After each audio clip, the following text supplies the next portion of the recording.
What's been the most rewarding player you've scouted in your career?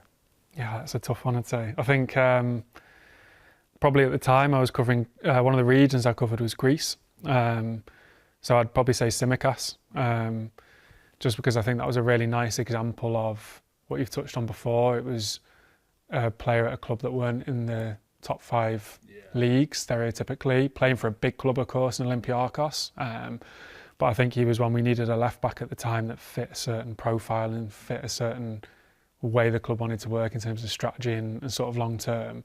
So I think he was one for sure where once he was flagged, the work was done. We were quite kind of, I wouldn't say lucky, but I think Olympiacos had a great draw that season in Europe. So they were in Champions League, then they fell into Europa League, but even then they were playing Premier League teams. Yeah. So you could match the level. Yeah, so straight away you've got a reference. So you could say, right, okay, a dominant team in Greece.